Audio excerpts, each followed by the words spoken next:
Fred Richani TSC. Sorry about that. Had a little bit of a delay in my stream there as I'm broadcasting across YouTube and Facebook. My apologies for the slight delay. I'm here to recap Wrestle Kingdom 13, the aftermath, New Year's Dash, everything going on with New Japan Pro Wrestling, giving you guys the lowdown on All Elite Wrestling AEW on the first night of the NFL playoffs for 2018, technically 2019. Houston Texans just had a major choke job against the Colts, who go in as a dangerous 6th seed against the number 1 seed Chiefs next week. But we're here to talk about some pro wrestling. We're also going to talk a little bit about WWE Royal Rumble. And as we stream this live, we're going to be answering some of your questions live on the air. Just want to send a special shout out real quick to our contributors, Scott Anderson, Alan Wu, always doing a great job for us. And of course, all of you who have been supporting us. This is episode 6 of the Sports Courier Podcast, originally airing on January 5th, 2019. Hard to believe. Already 5 days into the new year, and we have some major news. Now, you may have seen my breaking news live stream at like 4 a.m.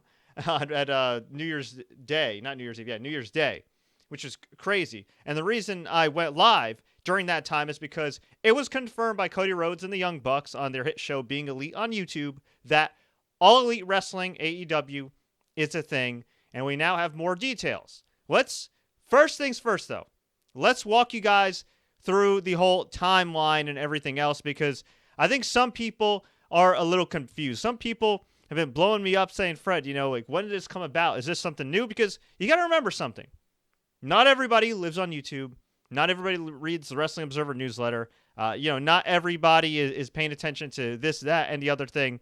So it's good to kind of brush up everybody on what's been going on. So to the best of my recollection, and I believe this was back in October, SES Scoops, Sports Entertainment Scoops, the long-time wrestling news website, they had reported that AEW, or some type of promotion, I don't think it was named yet, was looked to be getting started with the affiliation of Jim Ross and Chris Jericho. I don't believe the Jacksonville Jaguars ownership was linked to the promotion at the time, but I do recall Jim Ross and Y2J Chris Jericho being linked to the promotion.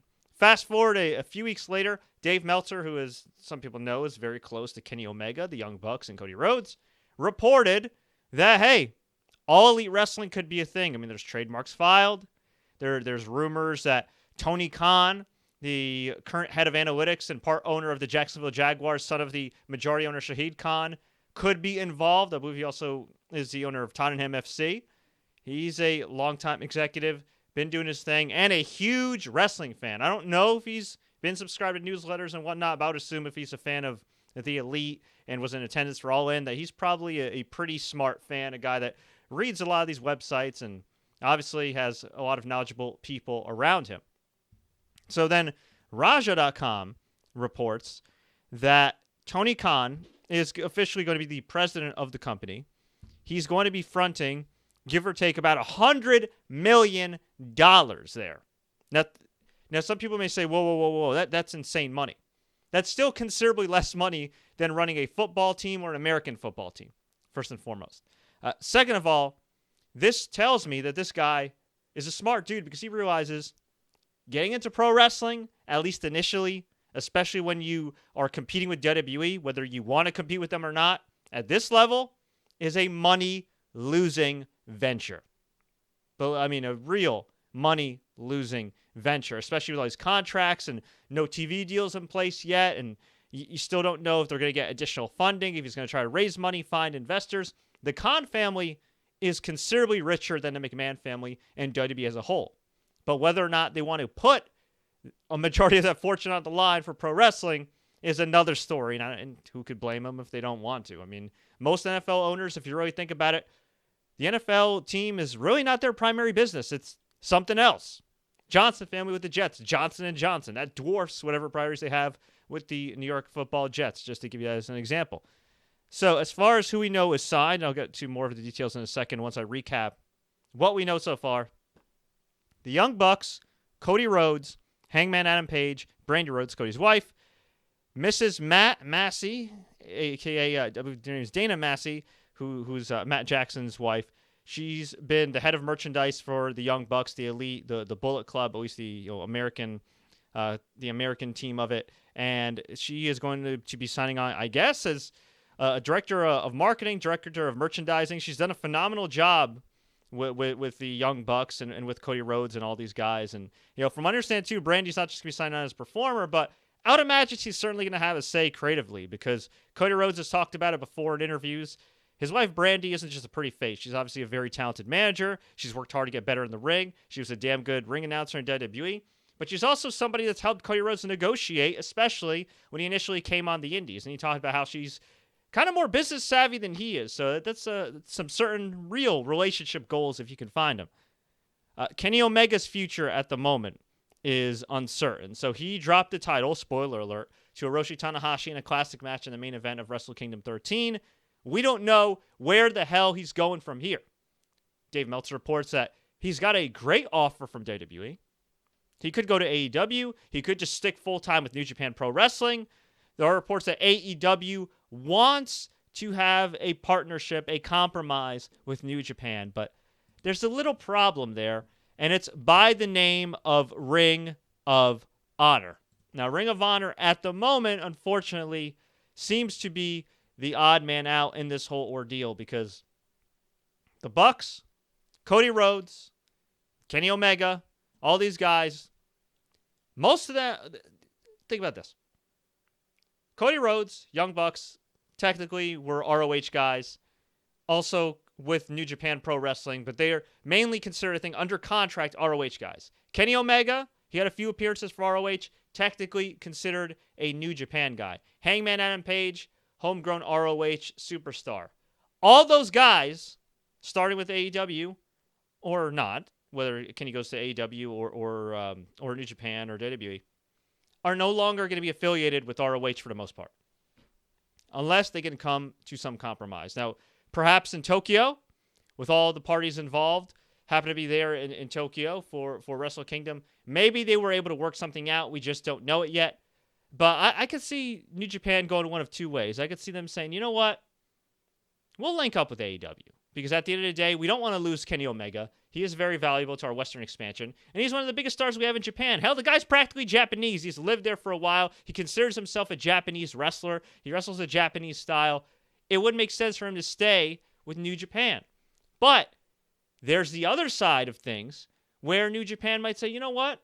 Ring of Honor has been loyal to us from the get-go. They've always been accommodating. They helped us book MSG.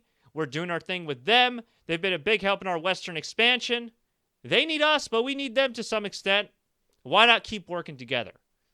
And I don't know if Ring of Honor's going to want to play second fiddle to AEW, and in some ways, nationally, third fiddle or fourth fiddle. Think about that. New Japan now, expanding to the U.S., by default, I think, makes it the number 2 promotion in North America.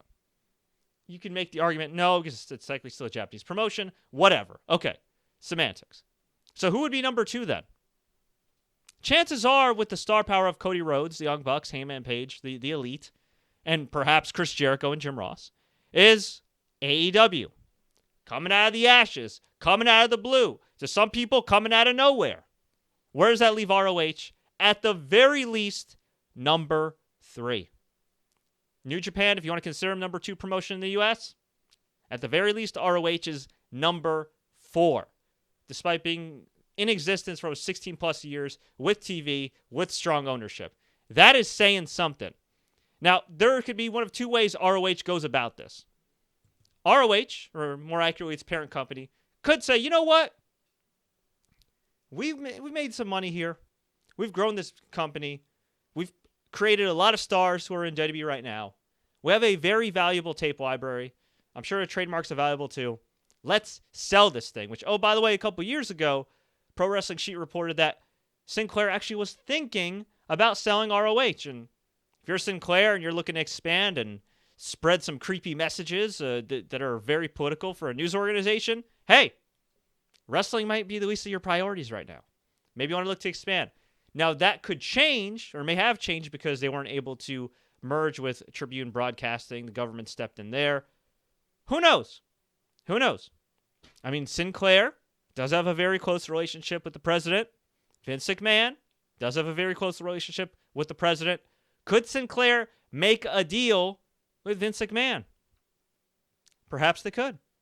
Or they could go the other way, and this could lead to whoever oversees ROH and Sinclair Corporate having a fire lit up their asses and saying, you know what? F this, man. We don't want to be number 3 to freaking AEW. We don't want to be number 4 behind a new promotion in our own partner. Okay? We want to at least be number 2. We got money. We got talent. We've done it before. Let's freaking do this. And I hope the latter occurs. And I think the latter might occur because they apparently offered decent money to PCO, to Brody King, to Bandito, who they've brought in. And from what I understand, two of those guys, PCO's a little old, had interest from WWE, and they chose ROH. Now, I'm assuming that means, at least in the short term, ROH is providing more money. So if you're a free agent right now in pro wrestling, this is a good time. If you're talented. If you can generate some buzz, this is a real good time because there's NXT, there's NXT UK, and they may use non-UK talent, and they have lately with Deonna Purrazzo and some other people. And actually, Rhea Ripley and Tony Storm aren't even from the UK. So, yeah, they could use non-UK talent on NXT UK. Of course, you got SmackDown and Raw. SmackDown's going to need some new, fresh talent with it going to Fox this year.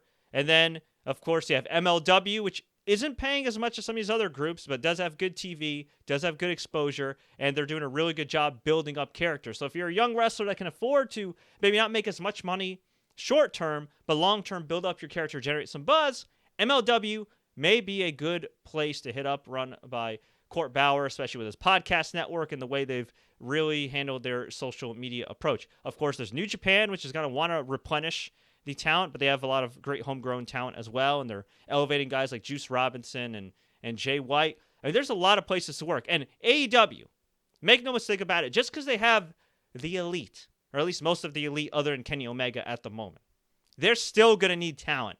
They're still going to need heels.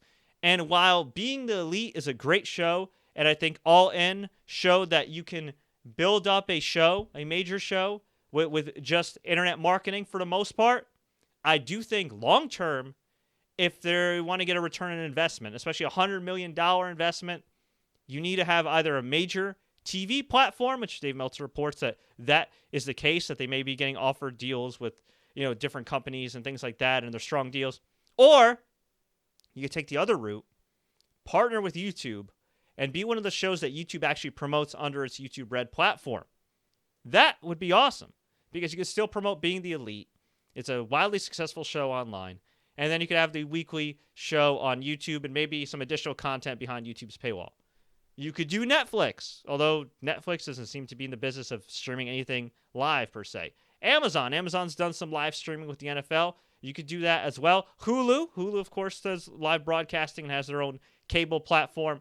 So if you go to one of the big 4 streaming services, I think with the right promotion, with the right financial backing, with the right marketing, that could be just as successful, if not more, than a traditional network. Now, let's just say AEW is able to get a deal with TBS, TNT, throwing back to the days of WCW in the 90s, especially during the hot period of the Monday Night Wars. Then, I'd say that combined with the already social savviness of the elite could be a game changer. But that all, of course, remains to be seen. And, yeah, Goldberg, rumored to be in negotiations with AEW. He's a little on the old side, but short term, you may need a guy like Goldberg. Long term, I think you could use a guy like Chris Jericho who still has a pep in his step, and as long as you don't use him all the time, I think he's a great attraction. Kenny Omega, if you signed him, I wouldn't even use him all the time if you're AEW. Use him on some big shows, have him go back and forth in New Japan. That'd be great. I'd say a backup plan, if AEW can't get a talent exchange with New Japan, would be DDT, which is a smaller Japanese promotion, but one that produced the likes of Kenny Omega. He had great success there. Kota Ibushi, pretty much the birthplace of the Golden Lovers, who are maybe the best tag team in the world right now, other than the Bucks, the Bar, and a couple other guys. So they could partner with DDT. It's not as sexy of a name compared to New Japan, but they do have some really good talent, and it would allow them to still work with Kenny Omega, Kota Ibushi, You could also maybe partner with AAA in Mexico. Maybe they could partner with some UK promotions. Make no mistake about it. There's definitely some indies that are being left out in the UK when it comes to using UK talent because Pete Dunne, Tower Bate, and a number of other guys are now restricted by their NXT UK contracts. So, yeah, a whole lot going on right now. Oof, okay. Let's get to some questions here while we're at it. Scott Anderson says, "Hey, Fred, I'm sorry I couldn't make the show. I'm dealing with a sick baby." Well, I hope your daughter feels better, Scott. You're the man. Love you like a brother. And, yeah, keep me posted on that. And then, oh, God, he's asking me about my thoughts on the disgusting video making rounds on the internet of Priscilla Kelly. Well, then, for those that don't know, and I just saw this maybe like 15, 20 minutes ago. Oh, okay. How do I describe this without getting grossed out? Because I just ate dinner. So Priscilla Kelly, who's one of the better women performers on the indies today. I've seen a few of her matches, and I've liked what I've seen so far. And it's a lot of people tend to like her online for her looks and whatnot, based on what I've seen on my Twitter feed today. How do I say this? She went down. Okay, how Joey Ryan either goes down his pants and takes a lollipop and then puts the lollipop in a person's mouth, or he'll take somebody's hand and put it down his pants. And full disclosure, I got nothing against Joey Ryan personally. I'm happy he's getting booked and making money. I have never been a fan of the penis gimmick and any of that stuff. I did not like it at all in. Okay, I just, it's not my cup of tea. If you guys like it, that's cool. I'm all for adult humor. Trust me, I really am. But I've never liked that. I've always thought it was campy and just really lowbrow. And yeah, I think I've been pretty consistent with that when it comes to WWE too, and their poo-poo jokes and all that crap. Anyway, long story short, I don't want to gross myself out. She pulled a tampon out and she rubbed some woman's face with it. And Gail Kim expressed her dismay, women's wrestling legend, currently with Impact Wrestling. I certainly expressed my dismay with it. Look, I'm equal opportunity critic here. I don't like when Joey Ryan does that stuff. I didn't like it when Priscilla did that stuff. But if you thought it was entertaining and original, God bless you. That's awesome. But me, no, I just, no. In terms of on a scale of Rikishi Stinkface to Joey Ryan, I'm more of a Rikishi Stinkface guy. Never go full Joey Ryan, and I guess she did, and then some. So that was pretty gross. Ugh. Some people are asking me, well, women should be signed by AEW. Hey, Priscilla Kelly's really talented. I just don't need to see her doing that. It's kind of gross. Okay, as far as anything else goes, AEW-wise, before we get to some of the other news, do you think they can acquire Penta Zero or Phoenix? I'm a huge fan of both guys, and I like what they've done in MLW. Of course, I like what they've done in Lucha Underground.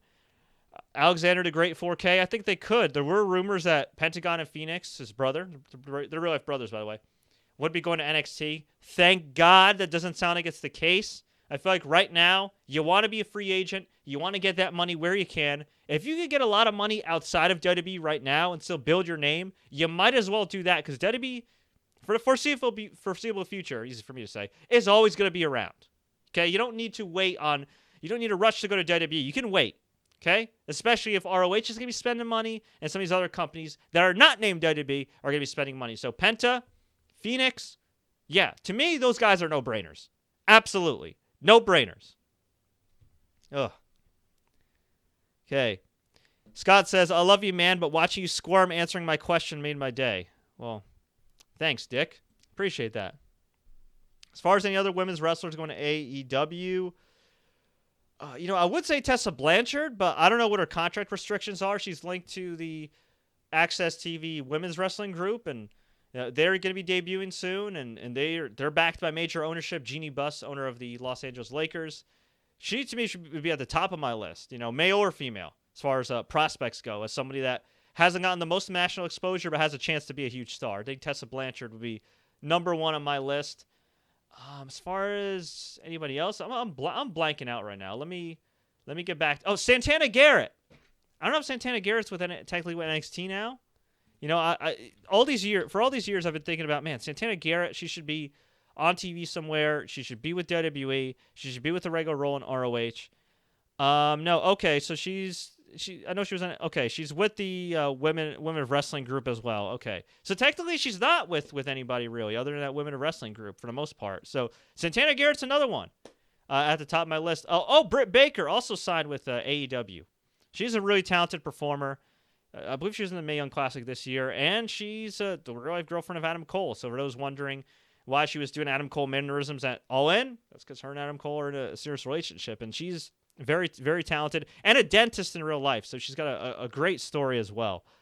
I'll name some other people as I could think, but WWE has signed so many people over these last few months. A lot of people that they barely just use. They just want to keep tabs on them, like freaking Donovan Dijak. Or Dijokovic, or whatever the hell his damn name is. He just recently made his re-debut on NXT. This guy was on ice for a year. He has a big man who's fantastic, who's having great matches with Keith Lee and a bunch of other guys on the independents, and they signed him. I'm thinking, all right, they're going to use him in NXT. He's going to be a top guy, and he was on ice for a year. Crazy to think about. But don't be surprised if WWE does that. They'll pluck some talent. They may give him a couple shots on NXT house shows, maybe on NXT TV once in a blue moon.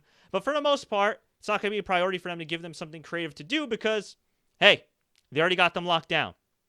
That could change if NXT expands to 2 hours, goes to Fox Sports 1, which I think is a very realistic possibility.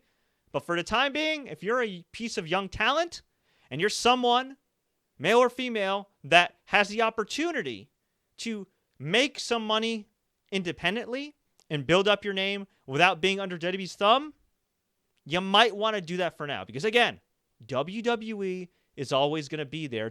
This ain't like arena football in the NFL or the XFL or the Alliance of American Football or some crap like that, okay? There could be real money here. And if other groups are paying real money, maybe it's a little less, but you get more creative freedom to do what you want to do, to express yourself, to prove to yourself you could sink or swim. That might be worth it.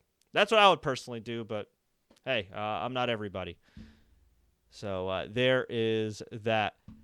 Fred, what do you think about KUSHIDA possibly going to WWE? Well, let's get to that because there's a lot going on as well when it comes to that whole deal. And I'm not a fan of KUSHIDA actually going to WWE. I'll get to my reasons why in a few. So let's get to actually, real quick, let's get to WWE first and foremost. Seth Rollins. He declared himself as an entrant for the Royal Rumble. Finn Balor's going to be in the Royal Rumble. As of right now, R-Truth is in the Royal Rumble at number 30 because he won the Mixed Match Challenge. And given the fact that it's mostly been a comedy tournament and he's been in comedy angles, I could see him actually losing that spot. Drew McIntyre's in it. I think he's the favorite to win. Big E, Kofi Kingston, Xavier Woods, A New Day. And yes, I mentioned before Finn Balor and Seth Rollins.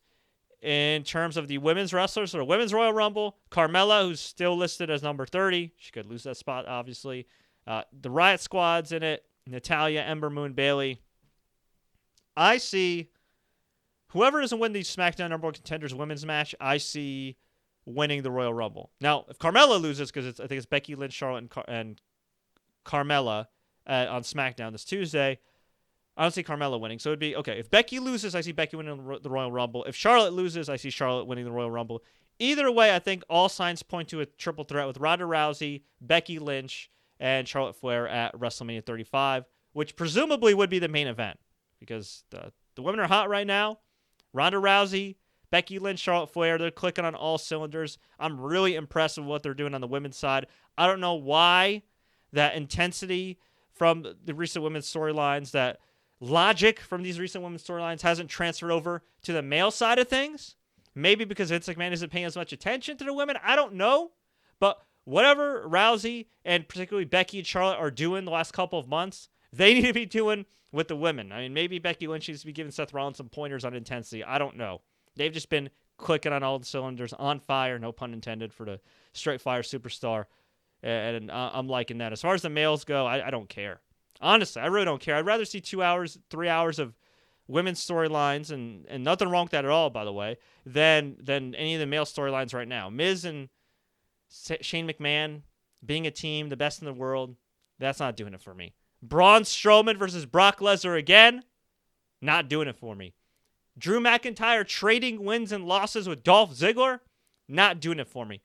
Really, the only male storyline right now that's really doing it for me, for the most part, is AJ Styles and Daniel Bryan and anything Daniel Bryan's involved in, because those guys are so freaking great. And they have the magic to overcome pretty much anything. Meanwhile, I look at guys like Seth Rollins. I look at guys like Dean Ambrose. How much momentum have they lost?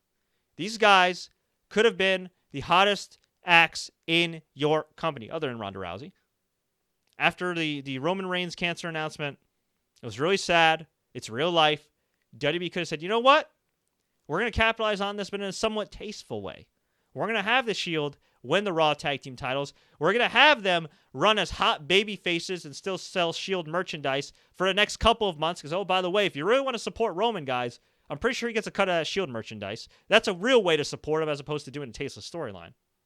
And you could have had maybe Seth or Dean eliminate each other at the Royal Rumble, and then maybe before Elimination Chamber, easy for me to say, during Elimination Chamber or after Elimination Chamber, you could have had Dean Ambrose turn on Seth, and bada boom, bada bang, you have yourself a WrestleMania match and a strong feud for the Intercontinental Championship. Instead, you made Dean a joke again. He continues his inability, for whatever reason, to not have a good singles match. Honest to God, I can't remember the last good Dean Ambrose singles match. And I'm not counting AJ Styles because everybody and their mother, even Baron Corbin, had a good match with AJ Styles at one point. Okay? Even Jinder Mahal had a good match with AJ Styles. When's the last time we've seen a really good Dean Ambrose one-on-one match? Can anybody tell me? I'm trying to think right now. Perhaps the last time he wrestled Seth, in a title match on SmackDown, or was it Raw, one or two before the brand split, that could be the case. Maybe I'm being generous there. I don't know. I mean, last great or good big Dean Ambrose match, one-on-one, not counting AJ Styles. Probably against Triple H at Roadblock. That was almost 3 years ago, February 2016. Since then, he's had good matches in multi-man situations. He's stood out in six-man tags with the Shield. But what has he done lately? Now, it could just be the way his matches have been laid out. Could just be the fact that I have zero interest in this character that's bragging about having to get shots in his ass because he's going to a smelly place, or he's using cancer to further a feud, which isn't his fault, by the way. It's Vince McMahon's fault. I have zero interest in him. Seth at least has had good matches this past year. Dean, not so much. He hasn't been good on the mic. He hasn't been good in the ring. This feud sucks. Everything about this sucks. And it pisses me off because I've seen Dean Ambrose be a great promo. I've seen Dean Ambrose be a good wrestler. It can be done. It's possible. I've seen Seth Rollins be in good storylines and be an intense, credible, likable babyface. It can be done. And they're not doing it. And that's all I have to say about Royal Rumble. Otherwise, I'm going to explode a goddamn vein or something. Ugh. Man. All right. Let's get to Wrestle Kingdom here, because Lord knows that was worlds better than anything WWE's been doing as of late and in recent years. So let's go over the top matches. It was headlined by Kenny Omega versus Hiroshi Tanahashi for the IWGP Heavyweight title. Great freaking match. Tanahashi got the clean win via high fly flow. Fantastic match overall. Kenny Omega could not hit the one-winged angel finish. Great back and forth action. A lot of crazy moments in the match. A lot of kickouts. Tanahashi, in the build-up to this match, was criticizing Omega for his style of wrestling, and Tanahashi is more of a traditionalist. So what does Tanahashi try to do? He tries to beat Omega in his own game and go for a high-five flow frog splash through the table on the outside. Missed, crashed, and burned. There was a reverse Rana by Tanahashi at one point. He had a Styles Clash at one point. Former leader of the Bullet Club, AJ Styles. That was insane.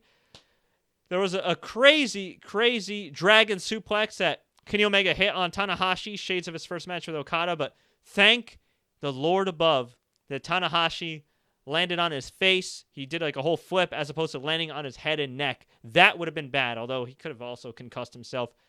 In comparison to other Tokyo Dome main events, at least in recent years, definitely up there with one of the best. I'd say it was definitely better than Okada versus Naito. I think it was, you know what? Okada and Omega, the first one, got 7 stars, and everybody's like, oh my God, greatest match of all time. And look, it was a great match. But I think it's important that we appreciate the era we're living in right now with so much great talent, especially with New Japan Pro Wrestling. This could be the last time for the foreseeable future that on one show we had great talent, generationally great talent like Kenny Omega, Naito, Okada, Tanahashi, all under one banner. Chris Jericho, Kota Ibushi, Will Ospreay, Zack Sabre Jr., Tomohiro Ishii, Sonata is really good. Cody Rhodes is damn good. Juice Robinson's on the rise. Jay White is on the rise. Taiji Ishimori, probably one of the more underrated wrestlers of the last decade. I mean, you look at all that talent right there. The Young Bucks, who are one of the best tag teams of this generation.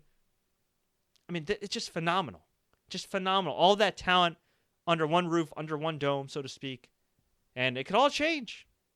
It could all change. So for me, there's a part of me that was comparing this Dome show to last year and years past, and there's the other part of me that's like, what am I doing? Why am I comparing this to another game? It's like watching LeBron James and being amazed and saying, oh, well, you know what? That wasn't as good as 2013 LeBron James. Or, oh, Tom Brady was great, but that wasn't as great as 2007 Tom Brady when he threw for 50 touchdowns. Like, do most people really say that, or do they just enjoy the game? I just really enjoyed this whole Tokyo Dome show, and I wanted to sit down and just appreciate the artistry we got, especially in the main event. Because here you have Hiroshi Tanahashi, who's 42 years old, who had a bum shoulder or a bum arm for a while. He probably has a bum shoulder too. Banged up. This guy carried New Japan Pro Wrestling with the help of Yuji Nagata and others out of the doldrums into this boom period over the last few years, since late 2011, I'd say. And here he is in a spot, and he said in his post-match promo, he never thought he'd be in again. Winning his record 8th IWGP heavyweight title. Doing the air guitar. He to me, he's essentially, and some people might find this blasphemous, he's a better worker than John Cena, but I think in terms of stature, he's like Japan's John Cena. He's a guy that's just so reliable, a class act, somebody that represents everything good about professional wrestling. And, I got a little emotional watching that match and watching Tanahashi win and everything. And just to see Omega leave it all out there and do the honors for Tanahashi on his way out. Maybe he'll return. Maybe he won't. But just a classic match. And instead of thinking, all right, which Omega match is better? The one with Okada, the second one with Okada, the third one with Okada, the fourth one, or blah, blah, blah. Why not look back and just think about the effort that Kenny Omega has put in over these last few years? Think about it. 3 years ago, he stepped into AJ Styles' role as kind of the de facto leader of the Bullet Club, as AJ Styles, Carl Anderson, Luke Gallows, and Shinsuke Nakamura all left to WWE. And there were real questions about whether or not Kenny Omega could be not just the leader on screen, but the leader in the ring. A guy that could not just set the bar, but be the bar. Sorry, Sheamus and Cesaro. Well, he proved that he could, and then some. He's always been a good wrestler, a damn good wrestler. I think a lot of people would consider him great as well, but not a lot of people saw him. I mean, he did the Indies. He was a star in Japan with DDT. He had some damn good matches in his return to New Japan Pro Wrestling in the 2010s, but that was a new role for him. Front and center, potential main eventer. Went on to win the G1. Went on to headline the Tokyo Dome. Went on to do his damn thing, being a fantastic inaugural U.S. champion. Great feud with Chris Jericho. Proved time and time again he could draw money and main event shows, even before he was world champion. Won the IWGP heavyweight title from Okada in a classic match, another classic match. Went on to be a great champion. And now, at 35 years old, he's in the driver's seat. He could get big money from AEW and a lot of creative freedom. He could get huge money from WWE and maybe not a whole lot of creative freedom. Or he could even just stick with New Japan and wrestle exclusively for them in a couple indies here and there. Whatever the case may be, I don't think there's necessarily a bad decision for him. And I'm really happy that he's been able to put himself in this position. A lot of people wrote him off. Said, okay, he's not AJ Styles. Yeah, he might be good, but he's not AJ Styles. It's very similar to like a young quarterback taking the reins from a legend. AJ Styles, if AJ Styles is Joe Montana, you can make the argument that Kenny Omega was Steve Young, and he had to prove himself, and he's beyond proving himself. He's one of the best wrestlers in the world. And another thing, too, I'm tired of this whole thing where this guy's better than this guy's better than that guy. In some ways, I like these debates. On the other hand, I thought about this when LeBron James said that he considers himself the greatest of all time because he beat the 73-win Warriors. Here's my thing. It's so hard to compare. And with LeBron, I don't want to insult LeBron because I think LeBron's one of the all-time greats, maybe the second best player in NBA history. But if I have to compare him to, say, a Michael Jordan or a Kareem Abdul-Jabbar or Magic Johnson, like it's tough, and it makes me almost insult him, which I don't want to do. It's not my intention to. And that's the same thing with Kenny Omega. Like, oh, is he better than Tanahashi is overall? Is he better than Okada is overall? I think we just got to appreciate the fact that these guys all got to work together all under one roof, and this may be the last time we see them all working together for quite some time. I mean, Kenny Omega, Tanahashi, Okada, Naito. I mean, these guys are the aces. Tanahashi's the ace, but all these guys are aces, and I just have nothing but praise for all these dudes, putting it all on the line, and I've got more praise to come because Naito defeated Chris Jericho to regain the IWGP Intercontinental Championship. Great brawl. Very different from anything else on the show. I thought it was very smart because there were a lot of wrestling matches that were just straight up wrestling from bell to bell. These guys did something different. Very similar to their brawl they had at Dominion last year. Similar to the Kenny Omega Chris Jericho brawl from last year's Tokyo Dome show. I think this is one of Chris Jericho's best matches ever, which is crazy to think about when the guy's like, 47, 48? Absolutely insane, but he wrestles in these small doses. He's always reinventing himself. I got nothing but respect for the man, and Naito got the win with not one but two Destinos. It took two Destinos to put away Chris Jericho. We had Switchblade Jay White, who, I'm not going to lie, was kind of underwhelming as United States champion when he beat Kenny Omega last year. Kind of underwhelming when he debuted as Switchblade last year at the Tokyo Dome against Tanahashi. He stepped it up here. He's stepped it up the last few months. And he pinned Okada, who came back with the old school Rainmaker entrance and trunks. He pinned Okada clean in the middle of the ring with the Blade Runner downward spiral. He had some help from Gato at times, but for the most part, it was as clean of a win as you can get for a guy that's, I guess, the new leader of the Bullet Club. And after the match, after the show, Switchblade Jay White confronted Tanahashi. So we may be getting at Ring of Honor and New Japan Pro Wrestling's MSG show WrestleMania weekend, Tanahashi versus Jay White in the main event. Think about that. On one hand, I think it's way too soon. On the other hand, Gato is the same booker who pushed Okada fresh off of a terrible TNA run when a lot of people like myself were like, wait a minute, he's talented, but why are you pushing him so quickly? And, well, the rest is history. So I'm going to give the man the benefit of the doubt, but that was a huge win. All the right people, for the most part, went over. Taiji Ishimori defeated Kushida to win the IWGP Junior Heavyweight title. The next night, Kushida also lost at New Year's Dash. It's been rumored that he's going to go to WWE. I have no idea why he'd want to go. I mean, maybe he wants, just to go to America, like Nakamura and some other guys. Maybe he wants to eventually become a citizen. Maybe he wants to make bigger money. Although I think New Japan's probably paying him pretty well right now.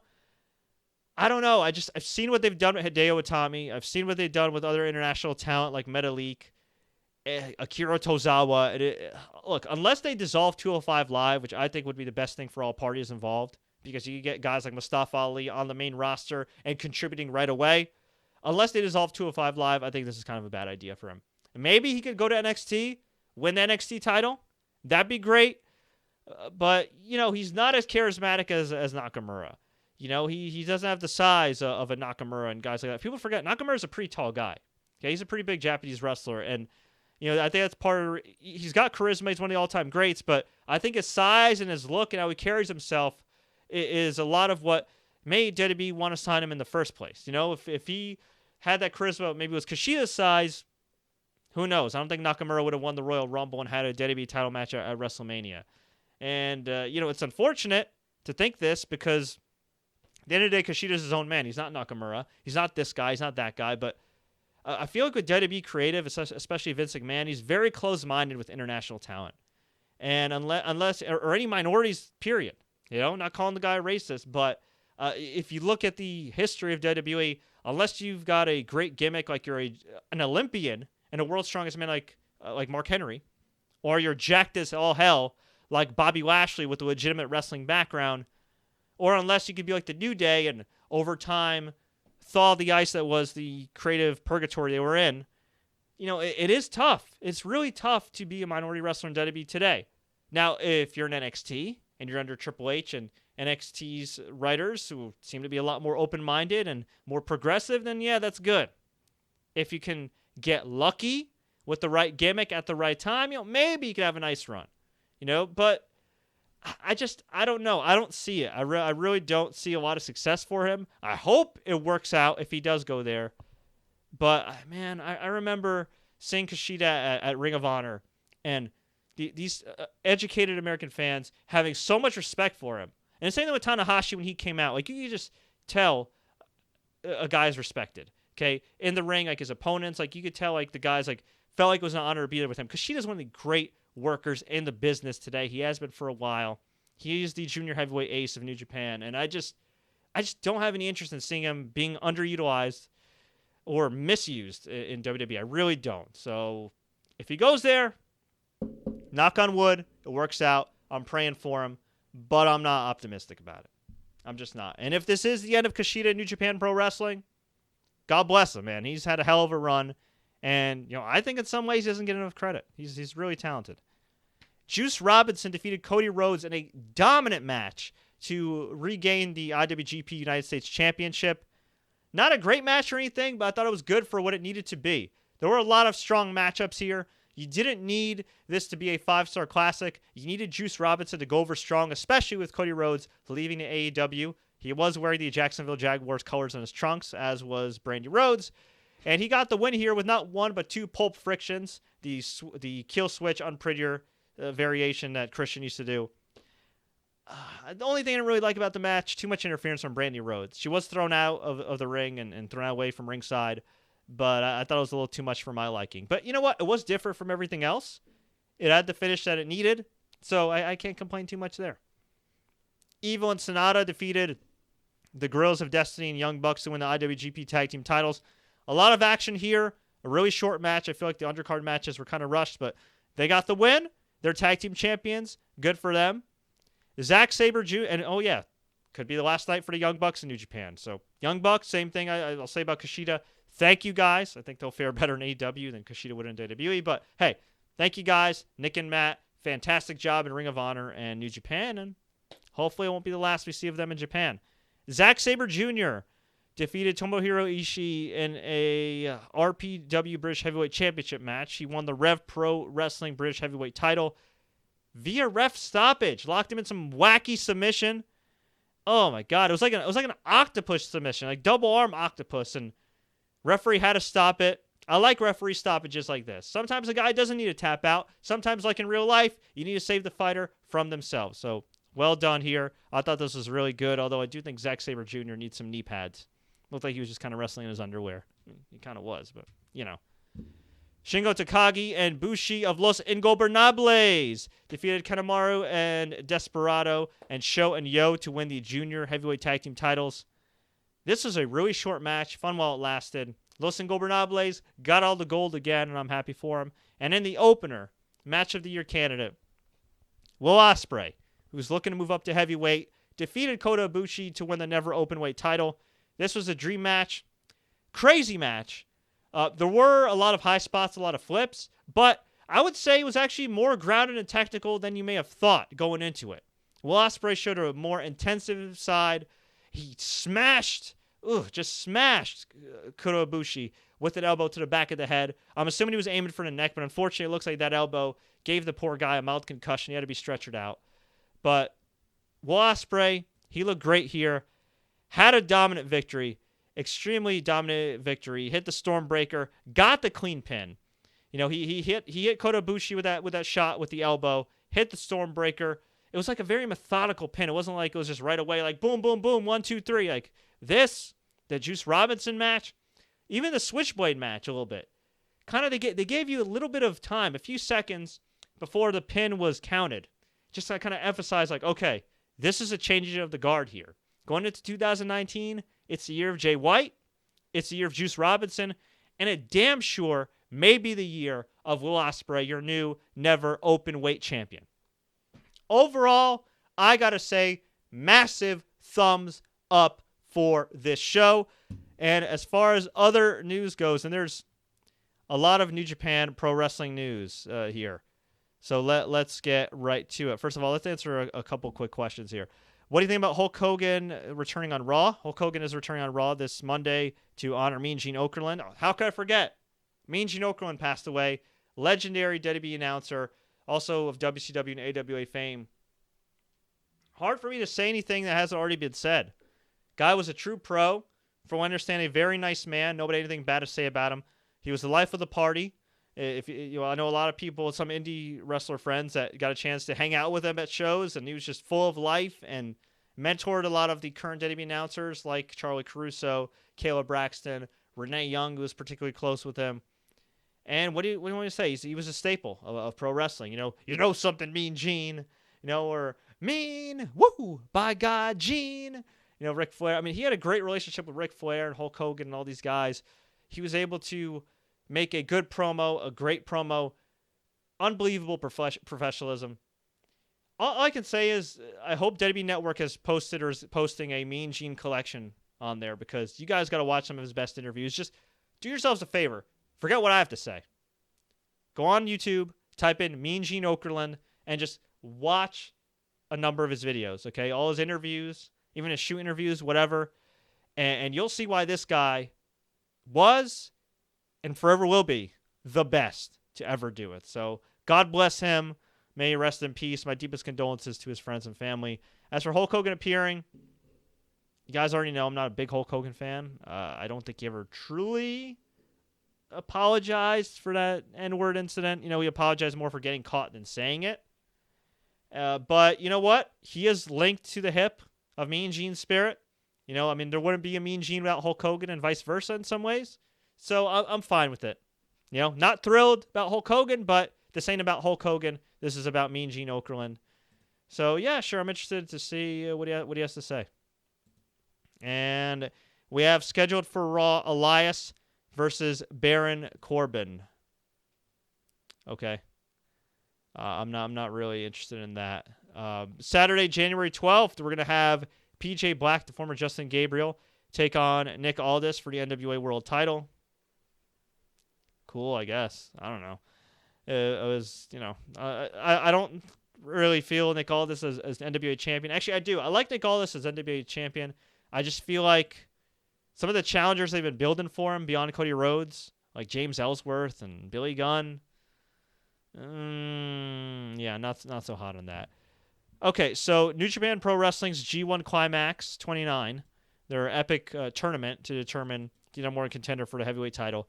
The first show of the tournament is going to be taking place at the American Airlines Center in Dallas, Texas on July 6th. So if anybody's going to Dallas that date or happens to be there in that area, you might want to check out some New Japan Pro Wrestling. Dallas is a pretty fun city. If you go to Deep Ellum, it's very similar to like Brooklyn. I dig it a lot. So that's kind of cool. They also sold out their show in Charlotte taking place later this year. So it's going to be very interesting. Also next year, New Year Dash, which is the kind of like their Raw after WrestleMania, and Wrestle Kingdom, back-to-back nights are going to be both at the Tokyo Dome, January 4th and 5th. So that's pretty freaking huge, if you ask me. The attendance of the show for Tokyo Dome, Wrestle Kingdom 13, over 38,000. That's huge. That is huge. So good for them. Good for New Japan doing their thing there. As far as anything else goes, New Year Dash, really nothing of note happened. The only things that really seemed to be set up were the Bullet Club reuniting with Chase Owens and Yujiro Takahashi. So, there's that, I guess. Juice Robinson, I guess, is going to be facing off with Beretta down the road. David Finlay, I feel like that guy's criminally underrated and should be doing more than just languishing in the undercard. But he's, I guess, kind of a victim of New Japan in a sense that they have too much talent. And he may be a guy that I think is overdue for an excursion to the U.S. Send him to ROH, send him to AEW, wherever. Send him somewhere I think that's not New Japan because he's really talented. And yes, he is the son of the original David Finley. So, no real major angles, though, on that show, which is kind of surprising. I think the big news was who was not there. None of the Elite. Kenny Omega, Cody Rhodes, Young Bucks, Adam Page. None of them were there. So take that for what you will. But, folks, I'm about to get on out of here. I would love to hear from you. What do you think about everything that's going on with AEW? What do you think about everything that's going on in New Japan Pro Wrestling and WWE? Let me know. Leave a comment below. Tweet us, Facebook us. Do what you got to do. If you enjoyed this podcast, please spread the good word by sharing this video, sharing this podcast. You can subscribe to our podcast, the audio version, on SoundCloud.com/TSC News. You can subscribe on YouTube and enable notifications. You can do so the same way on Facebook. If you enable notifications, you'll get notifications of whenever we upload anything new and go live. So feel free to check all that out. Until next time, everybody, as always, enjoy the matches. Rest in peace, Mean Gene Okerlund.